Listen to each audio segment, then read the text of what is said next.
ಅವ್ರಿಗಿರೋ ಮಾಹಿತಿಗಳು ಅಥವಾ ದೂರಿನ ಆಧಾರದ ಮೇಲೆ ಆ, ಶಾಸನಾತ್ಮಕವಾಗಿ ಸಂವಿಧಾನಬದ್ಧವಾಗಿ ತನಿಖೆ ಮಾಡೋದಕ್ಕೆ ಅವರಿಗೆ ಮುಕ್ತವಾದಂಥ ಅವಕಾಶ ಇದೆ.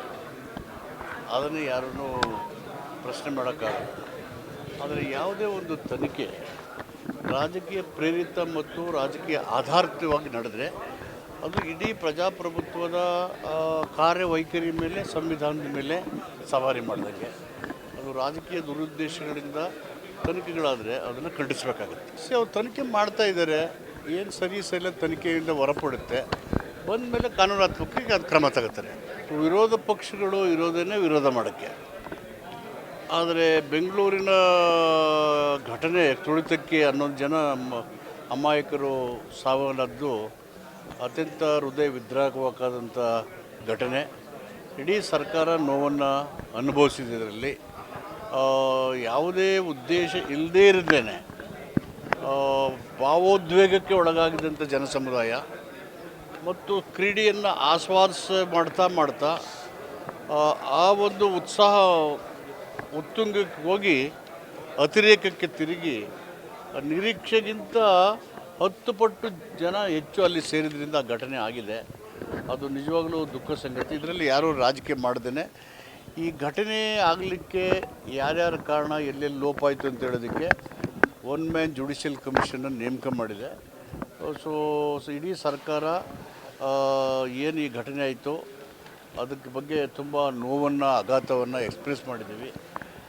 ತನಿಖೆ ವರದಿ ಬಂದ ಮೇಲೆ ಅಲ್ಲಿ ಏನು ಕಾರಣಗಳು ಅದನ್ನು ಹೊರಬಂದಾಗ ವಿಲ್ ಟೇಕ್ ಆ್ಯಕ್ಷನ್. ನಾನು ಒಂದು ಘಟನೆಯನ್ನು ಇನ್ನೊಂದು ಘಟನೆಗೆ ಒಂದು ಪಕ್ಷದ ಸರ್ಕಾರದ ನಿಲುವುಗಳನ್ನು ಇನ್ನೊಂದು ಪಕ್ಷದ ಸರ್ಕಾರದ ಮೇಲೆ ಈ ಥರ ಹೋಲಿಕೆ ಮಾಡೋದಕ್ಕೆ ನನಗೆ ಇಷ್ಟ ಇಲ್ಲ. ಈ ಥರ ಘಟನೆಗಳು ಆದಾಗೆಲ್ಲ ಯಾರ್ಯಾರು ರಾಜೀನಾಮೆ ಕೊಟ್ಟಿದ್ದಾರೆ, ಯಾರ್ಯಾರು ಇದು ಮಾಡಿದ್ದಾರೆ, ನೈತಿಕತೆ ಅನ್ನೋದು ತುಂಬ ಮಹತ್ತರವಾದಂಥ ವಿಷಯ. ಅದಕ್ಕೆ CM ಚೇರ್ ಪ್ರಶ್ನೆ ಇಲ್ಲಿ ಬರೋದೇ ಇಲ್ಲ. ಈ ಹೋಲ್ ಗೌರ್ಮೆಂಟ್ ಈಸ್ ಫೆಲ್ಟ್ ಒಂಥರ ದುಃಖ ಹೇಳೋದಕ್ಕೆ. ಅಲ್ಲಿ ಹೋಗಿದ್ದವರು ಜನಗಣತಿ, ಚರ್ಚೆ ಜಾತಿ ಗಣತಿ ಮತ್ತು ಆಡಳಿತ ವಿಷಯಗಳು, ಪಕ್ಷ ಬಲವರ್ಧನೆ ಜೊತೆಗೆ ಆ್ಯಸ್ ಎ ನ್ಯಾಷನಲ್ ಪಾರ್ಟಿ ಕಾಂಗ್ರೆಸ್ಗೂ ಇದ್ರ ಬಗ್ಗೆ ಕಾಳಜಿ ಇದೆ. ಪ್ರತಿಯೊಂದು ಜೀವನ ಅಮೂಲ್ಯವಾದದ್ದು. ಅಮೂಲ್ಯವಾದಂಥ ಜೀವ ಕಳ್ಕೊಳ್ಳೋಕ್ಕೆ ಅವಕಾಶ ಕೊಡಬಾರ್ದು. ಮುನ್ನೆಚ್ಚರಿಕೆಯಿಂದ ಎಚ್ಚರಿಕೆ ವಹಿಸಬೇಕು ಘಟನೆಗಳಾದ ರೀತಿಯಲ್ಲಿ. ಅದಕ್ಕೆ ಇದರಲ್ಲಿ ರಾಜಕೀಯ ಮಾಡ್ದೇ ತನಿಖೆಯಿಂದ ವಿಚಾರ ಹೊರಬರಲಿ.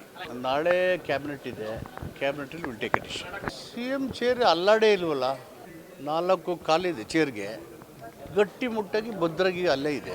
ಚೇರು ಎಷ್ಟು ಗಟ್ಟಿ ಇದೆಯೋ ಅದರ ಮೇಲೆ ಕೂತಿರೋರು ಅಷ್ಟೇ ಗಟ್ಟಿಯಾಗಿದ್ದಾರೆ. ಆ ಚೇರ್ ಗಟ್ಟಿಯಾಗಿದೆ, ಕೂತಿರೋರು ಗಟ್ಟಿಯಾಗಿದ್ದಾರೆ. ಚೇರು ಅಲ್ಲೇ ಇರ್ತದೆ, ಕೂತಿರೋರು ಹಂಗೆ ಕಂಟಿನ್ಯೂ ಆಗ್ತದೆ. ಇದೆಲ್ಲ ಹೈಕಮಾಂಡಿಗೆ ಬಿಟ್ಟಿದ್ದು, ಮುಖ್ಯಮಂತ್ರಿಗೆ ಬಿಟ್ಟಿದ್ದಲ್ವಾ. ಅವರು ಏನಾದ್ರು ನಾನು ಕರೆದು ಕೇಳಿದ್ರೆ ಏನಪ್ಪ ನಿನ್ನ ಅಭಿಪ್ರಾಯ ಅಂತ ಹೇಳಿದ್ರೆ, ನಿಮ್ಮ ಅನಿಸಿಕೆಗಳನ್ನು ಗಮನದಲ್ಲಿ ಇಟ್ಕೊಂಡು ನಾನು ಹೇಳ್ತೀನಿ ಅವ್ರಿಗೆ, ಕೊಡಿ ಏನೇನಾಗಿದೆ ಕೊಟ್ಬಿಡಿ ಅಂತೇಳಿ. ಅದೇನು ಮುಚ್ಚಿಡೋದೇನಿದೆ, ದೇರ್ ಇಸ್ ನಥಿಂಗ್. ಟ್ರಾನ್ಸ್ಪರೆಂಟಾಗಿ ಮಾಡಿದ್ದೀವಿ. ಈಗಲೇ ಬರ್ತಾ ಹೇಳಿದೆ ಕೊಟ್ಬಿಡಿ ಅಂತೇಳಿ.